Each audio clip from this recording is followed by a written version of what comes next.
Hey everyone, back again. Today I want to tell you about Adrienne Rich's notion of compulsory heterosexuality from her essay titled Compulsory Heterosexuality and Lesbian Existence from the good old year 1980. But before jumping into it, hi, I'm David. I explain philosophical concepts and ideas and ways to make them accessible to you. So if you're new here, you can subscribe and see videos I release once a week, once every 2 weeks, we'll see. You can find this as a podcast if you found this on YouTube, where you can just get the audio. If you found this as a podcast, you can find it on YouTube, or sometimes it's in video form. Isn't that fun?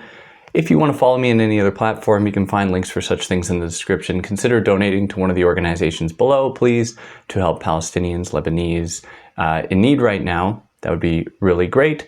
If you want more about that, I've covered a number of texts explaining Israel's apartheid regime and exactly what has been going on there for the past 75 years. So go check those out if you're interested more in that history. But for now, let me just explain the term compulsory heterosexuality as an important keyword in the history of philosophy. At least I think. If you want more on this text alone, I've covered it. Just type in Adrienne Rich, compulsory heterosexuality, and chances are you'll find my explanation for it as either a podcast or YouTube video or whatever. You can go check that out. But today I'm just going to explain the term because it has far-reaching implications. And it's something that I think is a term that when students mostly hear, it's like a click moment in their minds where they're like, oh, hadn't really thought of it that way. So I'm hoping I can do that with some of you, but I'm also interested in how many of you see this playing out. How does compulsory heterosexuality affect you in your day-to-day lives? In what ways is it policed? Is it disciplined into people? Now, just to start out, just as her essay does, Adrienne Rich developed this term not only to respond to patriarchal power and men's power over women, but she was also responding to the feminist movement in the 70s, 60s, and 70s that didn't really represent the experiences of lesbian women. That is, many feminists who were fighting against patriarchal power assumed that heterosexuality was natural and normal. And by doing that, they excluded and ostracized lesbian women from actually really having a representative voice in the popular feminist movement. Now, Adrienne Rich is just trying to decouple this association between feminism and between heterosexuality, to not only say that lesbian existence is something that is also natural, something that can also be normal with the right social conditions, but it presents a fundamental challenge to patriarchal authority. Now, her point is not to say that it is a political identity, it's not, but that it can have this effect. And so she offers the term lesbian existence to oppose compulsory heterosexuality because she wants to think about lesbian existence beyond the narrow association with sexual couplings, like in the case of lesbians. So she offers the terms lesbian existence and lesbian continuum to think about the entire spectrum of largely women relationships with one another in romantic and platonic and other kinds of intimate ways that breaks down many of the enforced beliefs, the enforced practices within patriarchy that often do the work, or that often does the work of separating women, taking them apart from one another, divide and conquer, so to speak. But I'm getting ahead of myself here. What is the thing they're opposing? What is compulsory heterosexuality? Well, simply, it is the idea for Adrienne Rich that heterosexuality is not necessarily what people naturally gravitate to, but is rather something that is socially and culturally ingrained into people and is actually encouraged and is actually disciplined into people from a very young age. And one of the examples I like to give to my students to help them kind of think about how strange compulsory heterosexuality really is, I ask them to think in their lives, and I'm going to ask you, think in your own life, how many of you have most of your most intimate, personal, close friendships are with people of the same gender that you identify with? And most people in the West here tend to say, yeah, most of my close, intimate friendships are with someone who is of the same gender as I am. Yet compulsory heterosexuality dictates that actually we're going to ignore that, and you have to choose the one person to live with, to raise children with, and so on has to be of another gender. Which is kind of strange. I mean, like, it seems as though, as humans, we, just by the evidence of most people having most friends of the same gender, maybe the evidence suggests that we gravitate towards those kinds of couplings.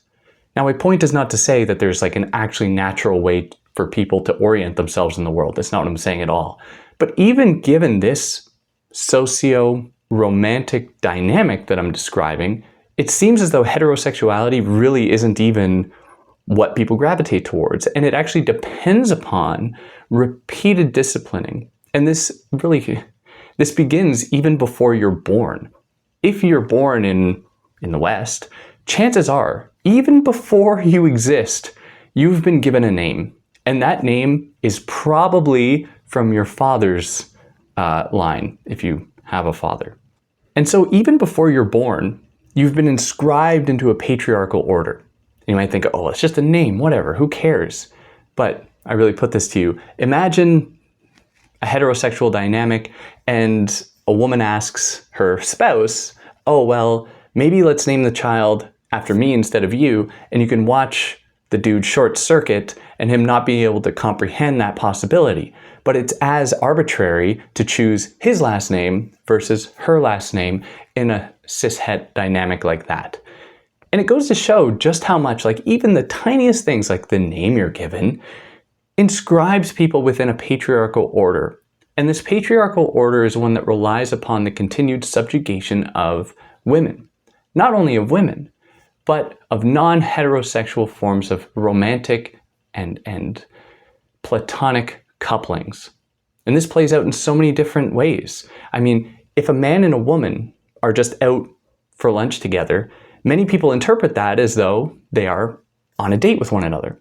And your family and friends might be like, oh, well, what are you doing with this person? As though it's impossible for, in this case, a man and a woman to just be friends and to actually have things in common that they discuss, just because of the highly ordered and gendered way that our world has been divided. The only way they're supposed to meet is within this romantic relationship that is highly bureaucratized by the state.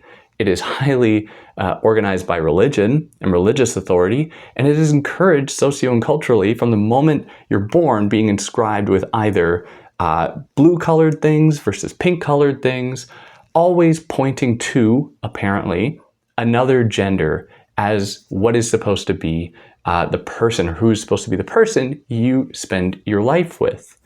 And the heterosexual argument here is to say, like, well, okay, humanity's one fundamental task is child rearing. Now, if we just assume that that is the case, which we shouldn't, I mean, to have children is not for everyone, and to have children, it shouldn't be mandated. I mean, that's a type of government control that I don't think anyone wants. Maybe some people want it, but I don't think any reasonable person would want that kind of government control. But in any case, even if we assume that, let us just assume that having children is somehow hardwired into us. There's nothing about that that states that after you have children, that you must raise that child in a house with someone of another gender. You can have children with someone and then raise that children with maybe your friends. Why couldn't that work? Well, it's just because our world is structured in such a way where the benefits are only afforded to those kinds of couples, cis-het, within the cis-het matrix. Anything that falls outside of that isn't recognized by the state, by religious authorities, by family and friends, which goes to show that if heterosexuality was truly natural, why do we have all of these institutions policing it and making sure that it does in fact happen that way? If it was just natural, then people should just gravitate to it on their own. But that's not really what people do. People are actually a lot more complicated. Lesbian couples tend to be the happiest of all romantic couples. So what's really going on there? Now, all of this isn't really even considering so far, like the actual material violence that women largely experience, let alone other gender and sexual minorities in the West, that women experience day to day because of the enforcement of heterosexuality that assumes that a woman must live with a man in this context, which is just a breeding ground for so much violence. So much violence, the denial of pleasure, the lack of actual communication, all comes about because compulsory heterosexuality, in its being baked into so many institutions, comes to occupy the dominant life script. And when something comes to occupy the dominant life script, it makes it really hard to oppose it. And so heterosexuality then is framed in such a way as you aren't even encouraged to ask questions about it. You aren't even encouraged to set boundaries or to think about the different ways that that heterosexuality might look to you. Varying degrees of monogamy, let alone sexual relationships, let alone anything like that, that problematizes the idea that it's just this one size fits all thing. But the dominant life script wants to make it so. And when you deny people the opportunity to actually discuss things like consent, like preferences, like anything like that, in favor of just doing the heterosexual life script that happens to benefit men at all levels, from the political to the industrial to the sexual to the social and so on, as long as these things are baked into all of these institutions and these beliefs are baked into these institutions, it cultivates a culture of silence where it's very difficult to oppose it unless you want to be institutionalized or you want people to look down on you or to mark you as there being something wrong with you.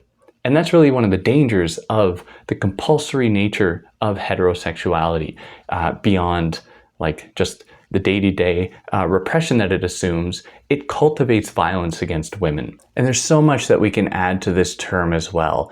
Others have considered how it's not really just compulsory heterosexuality, but it's white compulsory heterosexuality, where white people, white hetero people are not only encouraged to pursue someone of another gender, they're encouraged to pursue people of the same race as themselves, which opens up a whole other racial can of worms. There's also compulsory monogamy, as though it's impossible to think about sexual romantic relationships in any other ways besides the monogamous heterosexual life script. There's compulsory cisgenderism, as though the only people you can identify as belonging to another gender than your own must be those that have been designated as such at birth, which is, I mean, what emphasis to place on a single moment in someone's life as to how they can determine to exist in the world and how they should be perceived. And these are all just part of patriarchy, of sexism, of compulsory heterosexuality that works to repress mostly women and other gender and sexual minorities. But yeah, let me know, in what other ways is it policed? In what other ways is it encouraged that are evidence of the fact that it's not natural, that it's actually trained into people, disciplined into them? And what other ways does it actually manifest in people's lives? On that note, if you like what I did, consider donating to one of the organizations below, and you can hit all the buttons. And on that note, take care.